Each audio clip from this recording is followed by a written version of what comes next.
நவராத்திரி பண்டிகையை ஒட்டி 9 type of சுண்டலை பற்றி இன்னைக்கு நான் என்னோட ரெக்கார்டிங்கில் சொல்ல போகிறேன். என்னென்ன தேவை, எப்படி பண்ணணும், இதை பற்றி நம்ம பார்க்கலாம். நம்ம ரெடியாக வச்சுக்க வேண்டியது இதெல்லாம். ஒவ்வொரு நாளைக்கு ஒவ்வொரு சுண்டல். சாதாரணமாக நம்மளோட வழக்கத்தில் சாயந்தரம் தான் நைவேத்தியம் பண்ணுவோம் சுண்டல். கார்த்தால நைவேத்தியம் அப்படின்னா ராத்திரி ஊறப்படலாம். சாயந்தரம் நைவேத்தியம் அப்படின்னா கார்த்தால ஊறப்படலாம். ஊற போடுற மாதிரி 7 சுண்டலும் 2 சுண்டல் கொஞ்சம் சீக்கிரமே பண்ற மாதிரி நான் இதில் சொல்ல போறேன். என்னென்னலாம் வேணும்னு நம்ம ஃபர்ஸ்ட் பார்க்கலாம். கருப்பு கொத்துக்கடலை 2 சைஸ்ல கிடைக்கிறது.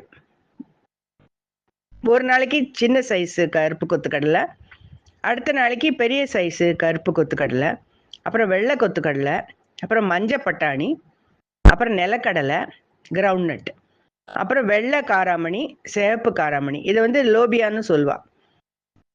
இது எல்லாத்தையும் நல்லா வாஷ் பண்ணி பூச்சிலாம் இருக்கான்னு பார்த்துட்டு ஊற போடணும். ராத்திரி ஊற போட்டால் கார்த்தால ரெடி ஆகிடும்.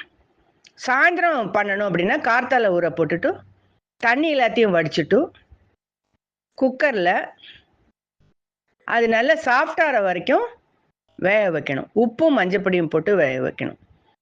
எத்தனை சவுண்டு அதெல்லாம் உங்கள் குக்கரை பொறுத்து நீங்கள் தீர்மானிச்சுக்கலாம். வேக வச்ச சுண்டலை தனியாக எடுத்து வச்சுட்டு இப்போ நெக்ஸ்ட்டு ஒரு கடாய், ஒரு பாண்ட்லி அதை எடுத்துட்டு தேவையான அளவுக்கு எண்ணெய் சூடானோடனே கடுகு, ஜீரகம், அதுக்கப்புறம் கொஞ்சமாக பெருங்காயம், நிறைய கருவேப்பிலை எல்லாம் போட்டுட்டு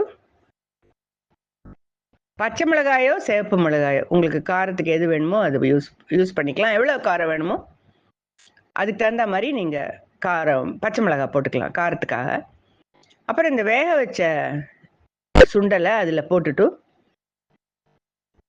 நல்லா வதக்கிட்டு கொஞ்ச நாள் ஒரு 2 நிமிஷம் அவ்வளோதான். அதுக்கப்புறம் தேங்காய் துருவலை போட்டுட்டு கடைசியில் கொத்தமல்லி தூவி இறக்கிடலாம்.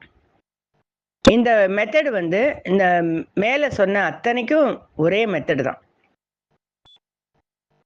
இது மாத்திரம்தான் வேற. கொத்துக்கடலை, பட்டாணி அதெல்லாம் மாத்திரம்தான் வேற. ஆனால் எப்படி பண்ணணுங்கிறது ஒரே மெத்தடு தான். இப்போ நெக்ஸ்ட்டு கடலைப்பருப்புலையும் பாசிப்பருப்புலையும் சுண்டல் எப்படி பண்ணுறதுன்னு சொல்கிறேன். இந்த கடலைப்பருப்பு பாசிப்பருப்பு ரெண்டுத்துக்கும் ஜாஸ்தி நேரம் ஊற வைக்கணுங்கிறது அவசியம் இல்லை. ரெண்டும் ஊற வைக்கணுங்கிறது அவசியம் இல்லை. ஒரு 2 மணி நேரம் ஊற வச்சாலே போதும். இல்லை 1 மணி நேரம் ஊற வச்சா கூட போதும்.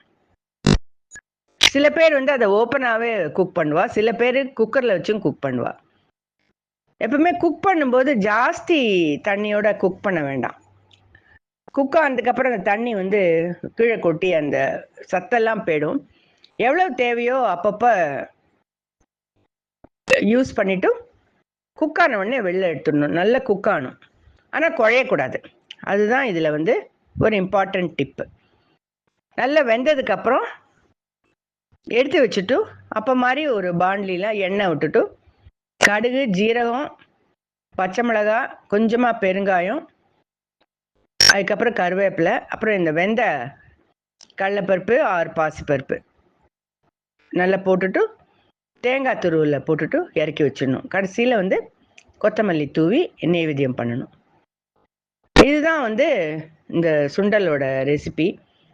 இது ஏற்கனவே எல்லாரும் கேள்விப்பட்டிருப்பேன். இதில் நிறையா புரோட்டீன் இருக்கிறதுனால நம்ம தினப்படியே இதை சாப்பிட்றது நம்ம புரோட்டீன் ஊட்டச்சத்து நமக்கு கிடைக்கும்.